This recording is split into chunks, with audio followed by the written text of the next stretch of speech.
Hi mga Lods! Magandang araw, magandang buhay. Samahan niyo po kami dahil pupuntahan namin ang isa sa tourist spot sa Doña Remedios Trinidad o ang DRT, ang Puning Cave. Malapit lang po ito sa Norsagaray, Bulacan. Umaga pa lang, nagkayayaan na kaming magkakaibigan. Pero nagkita-kita kami mga 2 p.m. na. Alam niyo na, Filipino time. Nag-stop over muna nga kami dito sa arko ng DRT. Napakaganda pala dito dahil makikita mo ang malaking rebulto ni Mama Mary.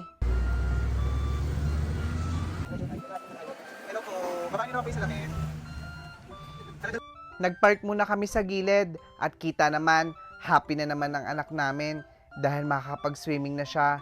Sa likod na rin nagpark yung mga ibang kaibigan namin. May nakita nga kaming tuhog-tuhog at kakain lang kami sandali dahil medyo gutom na nga kami kahit kakakain lang ng lunch. Sobrang ganda talaga dito. Kahit ang anak namin, ngayon lang nakapunta dito.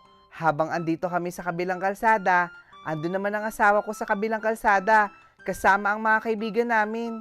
Ayan, nagbiyahe na ulit kami. Estimate ng biyahe papuntang Puning Cave ay around 20 minutes. Minadaanan din pala kaming tulay. Grabe, ang linaw ng tubig. Dito pa lang, ang sarap ng maligo.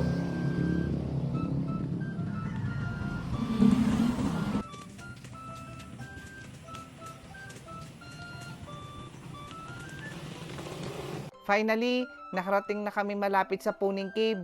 Naligaw pa nga kami dyan dahil wala palang signal dito. Ibababa lang namin sandali ang iba naming gamit at hihintayin pa namin ang iba naming kasama. Habang nag-aantay na rin kami, naglaro muna si Princess ng badminton. Ayon, napagod agad. Pati sinaka namin, naglaro na rin. Mula sa pinagparkingan namin, kailangan mo lang maglakad ng 5 minuto para makarating sa Puning Cave. Ang sabi ko nga sa kanila, bagalan nilang maglakad dahil nagbablog ako at habang naglalakad kami, may nakita pa nga kaming unggoy. Ang akala ko nga, isa sa mga kaibigan namin. Huy, charot! Sa totoo lang, kada setup ng camera, pinapahinto ko sila para makakuha kami ng magandang anggulo. Sa wakas, nandito na kami sa Puning Cave at ito ang magiging reaction nyo kapag nandito na kayo. Ipapakita ko sa inyo kung gaano kaganda dito.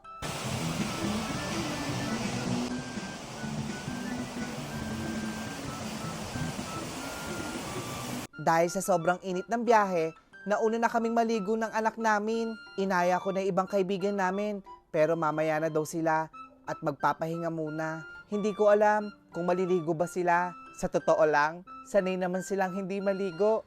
Huy, charot! Ayan, naligo na rin ang ibang mga kaibigan namin. Sa totoo lang, sobrang ganda talaga dito at sobrang tahimik at napakalamig ng tubig. Sobrang sarap maligo dito kahit hindi summer. Sigurado, mag-i-enjoy kayo. Nung naisipan kong bumaba, hindi na rin pala ako makaakyat dahil medyo madulas yung simento. Kahit yung anak ko, gusto akong tulungan. Kaso, hindi niya rin alam ang gagawin niya. Kaya, nagpatulong muna ako sa kaibigan ko. Sobrang talino nga ng anak namin kasi naisip niyang gamitin yung tripod ko. Kaso, nakaakyat na ako eh. Kaya si Princess na lang. Eh, walang bantay yung gamit ng atin. Kakagaling ko lang doon. Nandito na nga pala kami sa kabilang part kung nasaan ang kuweba. Kaso, umalis pala yung mga kaibigan ko sa cottage kaya wala nagbabantay ng gamit namin. Kaya kailangan namin magmadaling bumalik. Baka may mawala kasi.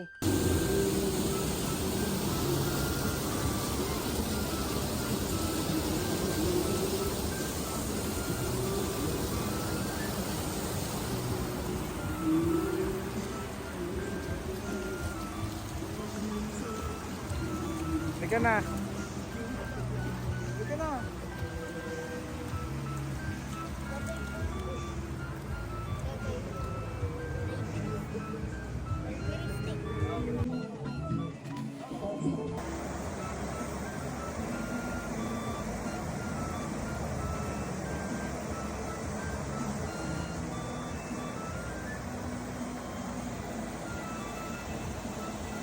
Bago kami umuwi, naisipan muna naming mag-shot. Nilamig din kasi kami kanina. Kung wala mang signal dito, huwag kayong mag-alala dahil may piso wifi sila. Kung umabot ka hanggang dulo ng video ko, huwag kalimutang mag-like and share dahil maaari kang manalo ng GCash. Hanggang dito na lang po. Maraming salamat sa panonood. Bye-bye!